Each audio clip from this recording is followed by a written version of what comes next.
This is Orson Welles, speaking from London.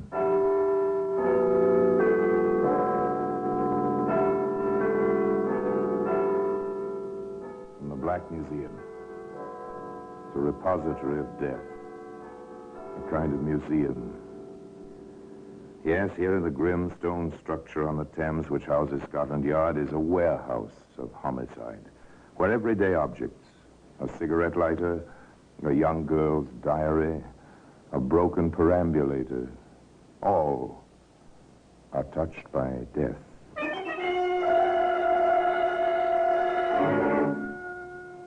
There's a woman's glove.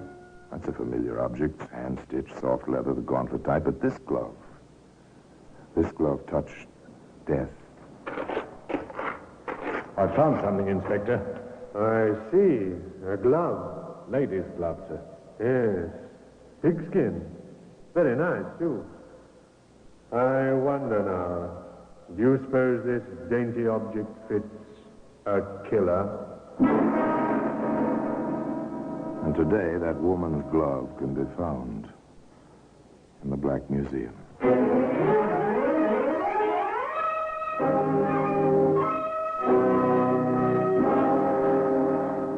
From the annals of the Criminal Investigation Department of the London Police, we bring you the dramatic stories of the crimes recorded by the objects in Scotland Yard's Gallery of Death, the Black Museum.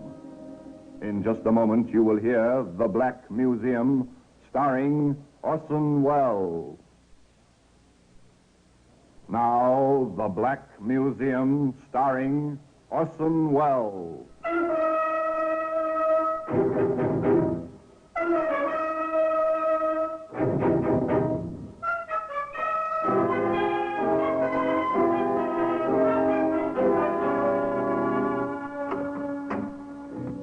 Here we are, in the Black Museum.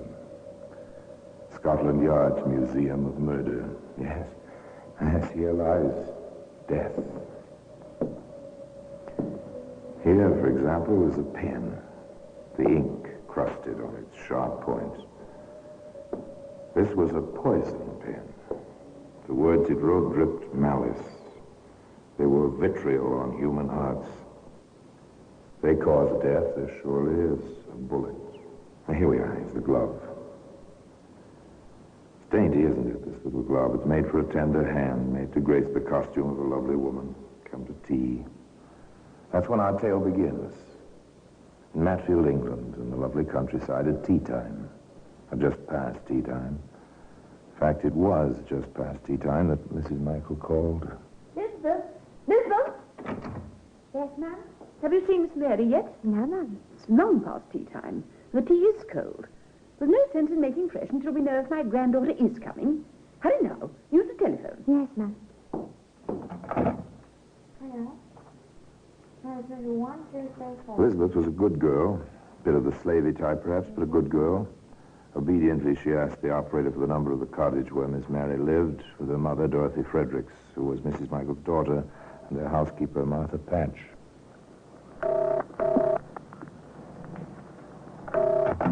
There's no answer, ma'am. If it was busy, I'd understand it. No answer. Well, it's still warm outside. They may be having tea in their garden and forgotten all about me. Oh, ma'am, Miss Mary would never forget her grandmother. Well, in that case, you'd better run down the road and find out what they're up to. Now, go on now. You can make my tea when you get back. Now, go on. Hurry up. Don't stand there like a ninny. Now, hurry. Elizabeth did as she was told. She deposited her apron in the hall, left by the back door, and hurried down the road. And here are her reactions as she turned through the high yew hedge into the garden at the Fredericks cottage.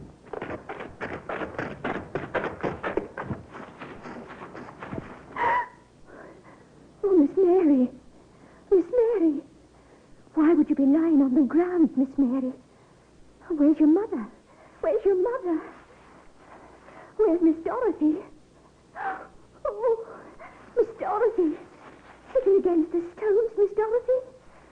Oh, you'll be cold, Miss Dorothy. Oh, Martha. Martha. Where's Martha? The house. The doorstep. Martha, you were bringing out tea. You were serving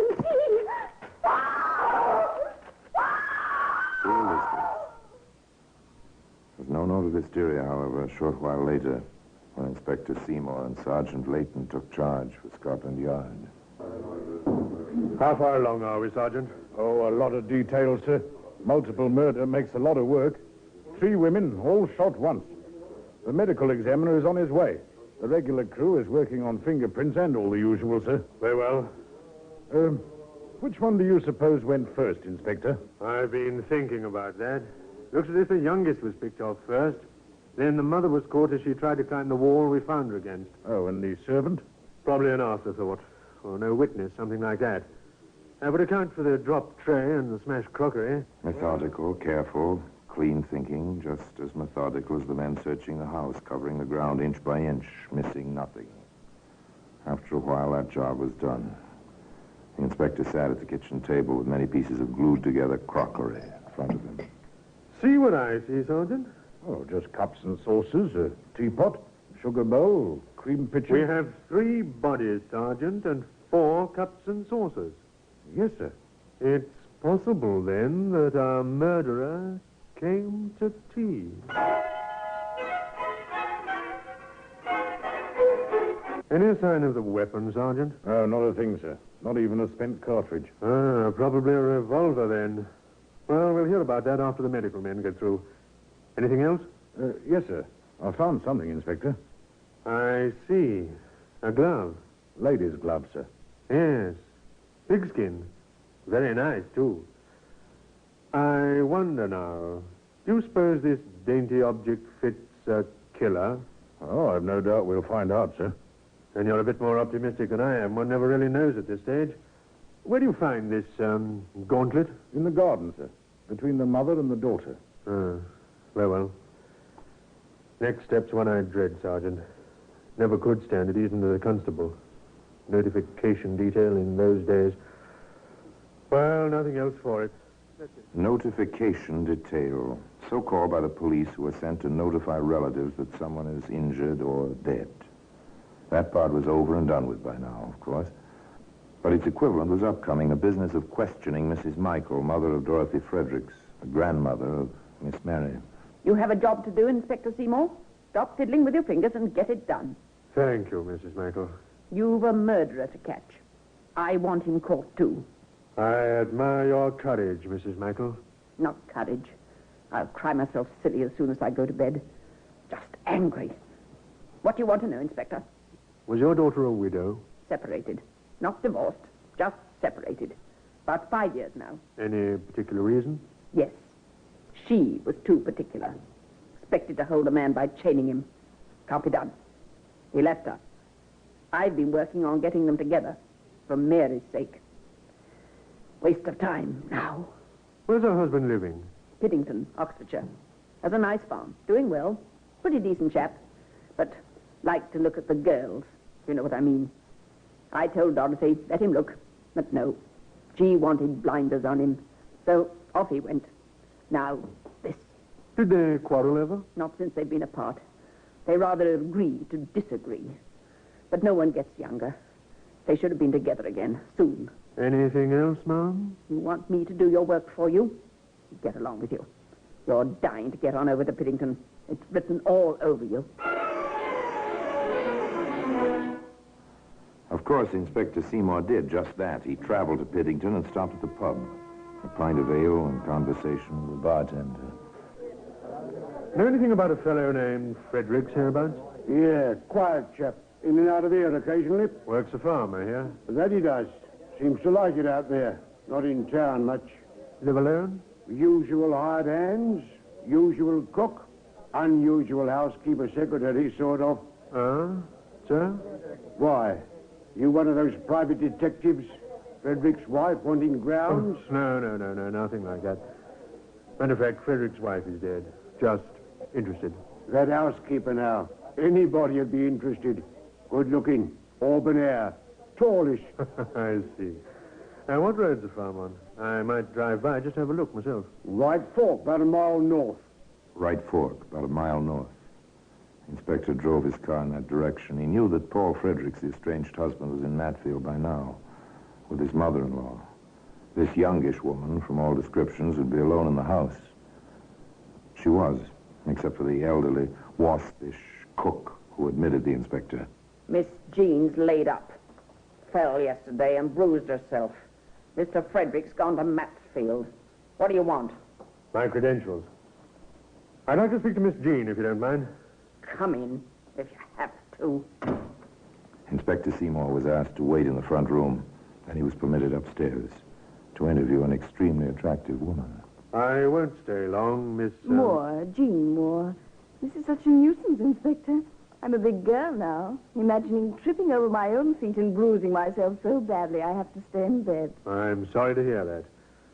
This, of course, is merely routine. My visit, that is. I understand. How can I help you? Did you know Mrs. Fredericks? Of course, and quite well. Her daughter Mary, too. I've often thought Mr. Frederick's a fool to stay away from them. Did you see them recently? No, I'm sorry to say that I haven't. I understand there was a market in town day before yesterday, and Mr. Frederick spent the whole day there. Is that correct? Why, yes, that's correct. And your day before yesterday, Miss Moore? I was here all day. Cook will tell you. Surely you don't think I had... Why, it was that evening I fell. I remember it distinctly because Mr. Fredericks was so upset about it when he came home from the market. Thank you, Miss Moore. You'll forgive me if I check up with the cook, won't you? Purely routine, but we find it...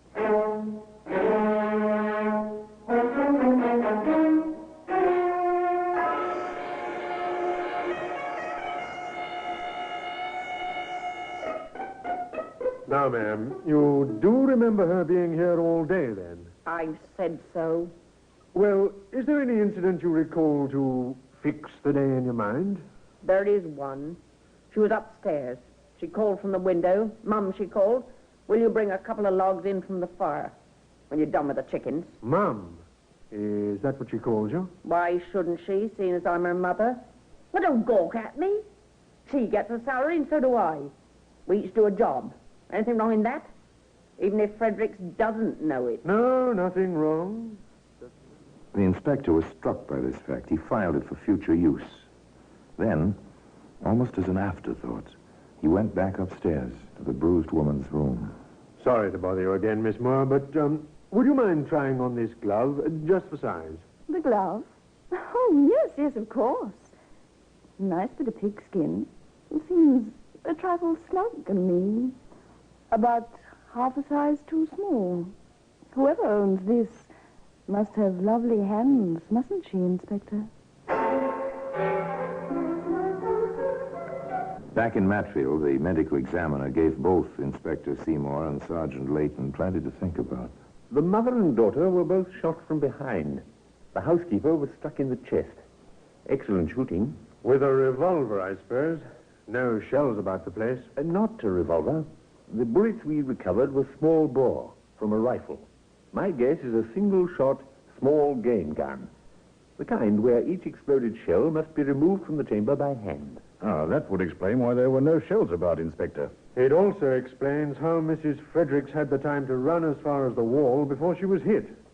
It explains a lot of things. Glad to have been of help, Inspector. Oh, you have been.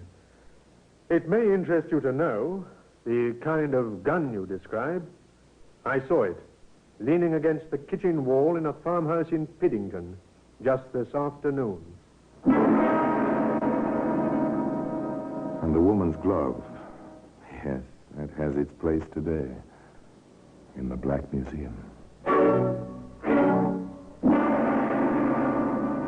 In just a moment, we will continue with The Black Museum, starring Orson Welles. And now we continue with The Black Museum, starring Orson Welles.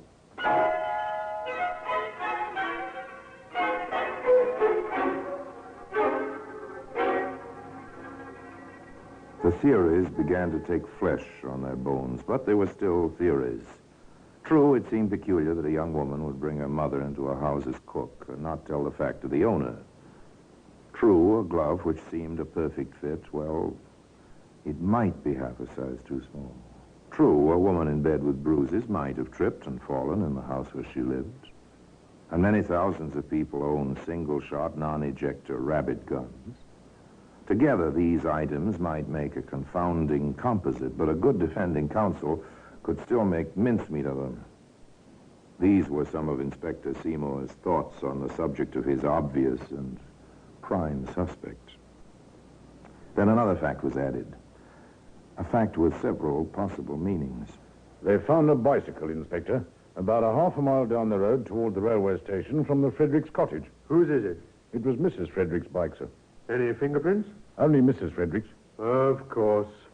Well, there's nothing for it, Sergeant. We'll have to canvass the area. Might as well get started. First stop, the railway station at Matfield. The ticket agent was a blank. The washroom attendant was a blank.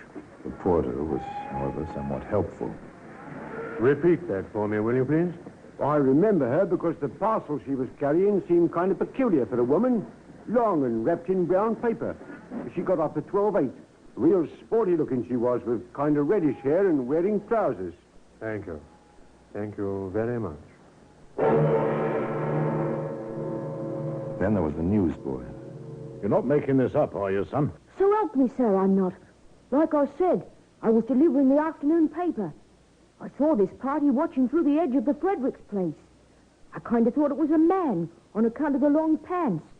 Then she stood up straight and I saw it was a woman. She had a kind of long package with her. It wasn't none of my business. I stayed on the own side of the road. And the obliging truck driver. I heard about this from the porter down at the station, Inspector. So I figured to come in and tell you. Go ahead. I picked her up round 4:15. She stood in the road and waved. I pulled up for her. She asked would I take her into town, seeing as she had to catch a train. I gave her the lift. Did you have a parcel of any kind? Yes, sir. Sort of long and wrapped in brown paper.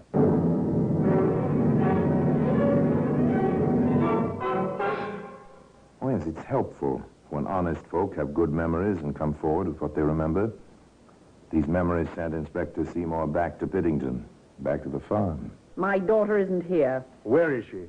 It's important that I verify certain facts with her at once. She's gone to London to see a doctor. I see. What train did she take? 11:15. Why I should be so obliging as to answer you, I can't say. Could you tell me what she was wearing? I could, but I won't. Here, now, this sort of thing gets no one any place. Why don't you leave her alone? Has it occurred to you she may have knowledge dangerous to herself and that we want to protect her? Oh, that's a bit different. Well, Mrs. Moore? She was wearing her hunter green suit, brown shoes and brown bag. No hat. Jean doesn't like hats. Thank you, Mrs. Moore. Now, if I... The voice on the telephone to the yard traveled much faster than the train to London from Piddington. I've got it, Inspector. Hunter green suit, brown shoes and bag, tallish, auburn hair, quite striking looking. I'll be at the station myself. The 11:15 from Piddington. Fair enough, sir. The inspector knew the matter was in safe hands. He left the house, wandered out to the farmyard. There in the large, orderly barn, he found a hired hand. May I trouble you, sir? Oh, no trouble. Not yet, anyway. I'm interested in a few points. You might be able to help a bit. What, me? Help Scotland Yard? Well, That's you... one, that is. You may be able to. Oh, far away, sir. Always interested in police work, like on the wireless. Yes, I suppose it is interesting, like anything else, when you're not used to it. Oh, now then, do you see much of Miss Moore around here? Oh, every day, of course. She keeps the egg and milk books. Checks with me every day. Nice woman. Friendly. Ever known her to go rabbit hunting, anything like that? No. But funny you should ask that, sir. She's been interested in shooting lately. How'd it come about? Well, I was cleaning my rabbit gun out in the yard. She stopped by. She thought it was a funny-looking shotgun on account of it only had one barrel. You set her straight. You bet. Anyway, we got talking. Was it dangerous? Well, I told her it wouldn't kill anybody unless you got real close. What, just a little gun like that? Real close? She asked how it worked, so I showed her. Well, the next thing, she's bought some shells, and she's asking me to teach her to aim and fire. Did you, Ralph? Well, I did a bit. Uh-huh. But you know how it is. Woman like that and all. You can't teach a body to aim a rifle without putting your arms round her. But I know my place, I do. Of course you do, Ralph. Anything else about the gun and Miss Moore? Well, around last Wednesday, she asked to borrow it. Well, I lent it to her. Why not? But then I needed it back, see? Oh, so I asked her for it. She gave it back and said I'd have to clean it. She'd had it in the rain or something. So I did. One more question, Ralph. Did you ever see Miss Moore ride a bicycle? I seen her try about 2 weeks ago, wobbling around on an old one of Mr. Frederick's. She got better, but, well, not near good enough to travel on it. I see. Well, you've been very helpful, Ralph. Really? And you're sure it was last Wednesday she borrowed your gun? Oh, certain. It was Friday. I had it back. And on Thursday, 3 women had died at Matfield of gunshot wounds. I beg pardon. You're Miss Jean Moore? Why, yes, I am. Why? My name is Leighton, Scotland Yard. My credentials. I see. Inspector Seymour asked me to meet you here. Seems he'd like your assistance on the Fredericks case. But I told him all I know. Oh, something else has come up, miss, so if you don't mind, we'll just cross the platform and go back on that train. Not a bad train. Practically an express through to Matsfield. The train ride to Matfield was made in a rather stony silence. Sergeant Leighton watched his fellow passenger carefully, failed to see what was going on behind the rigid mask into which her lovely face had set. At Matfield, Inspector Seymour was waiting. Kind of you to come right back, Miss Moore. My car's waiting, just over there. Silently, she got in. Inspector Seymour carried on an almost solo conversation until they reached the local station house. There, If you're waiting there a few moments, Miss Moore, we'll be with you. Jean Moore found herself in a room with half a dozen other women of about her build and coloring. No one spoke. Unknown to Jean, a panel slid open in an adjoining room.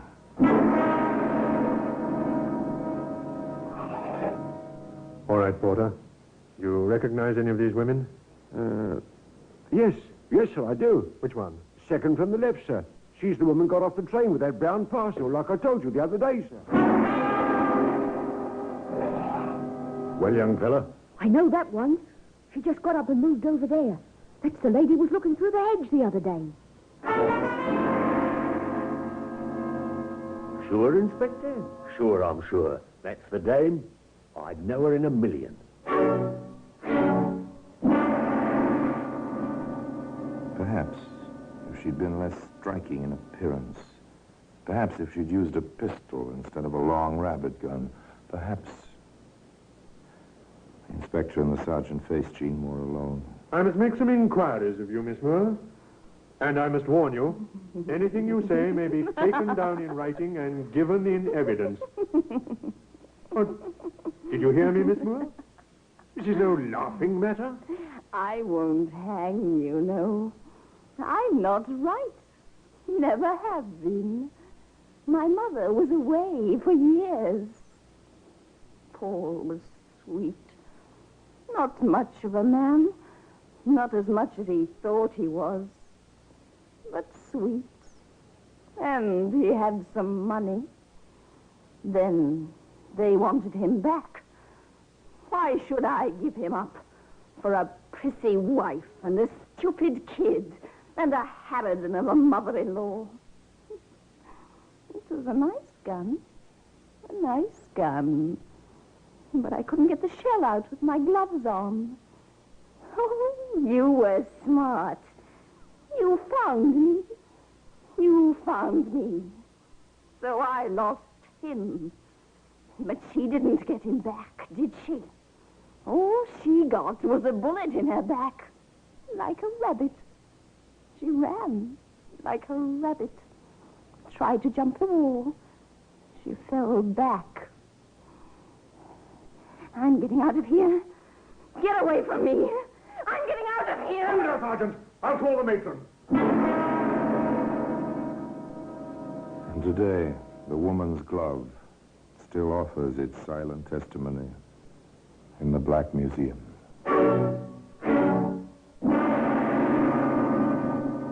Orson Welles will be back with you in just a moment. Now here in person is Orson Welles. Jean Muir was certified insane. Her own cunning, her craftiness, were not the operations of a normal mind. A complete breakdown substantiated the testimony of the alienist. She was put away for the rest of her life. And so the case was complete. Each part of the story fitted together as neat and as well-fitting as that dainty pigskin glove. Now, until we meet next time, in the same place, and I tell you another story about the Black Museum, I remain, as always, obediently yours.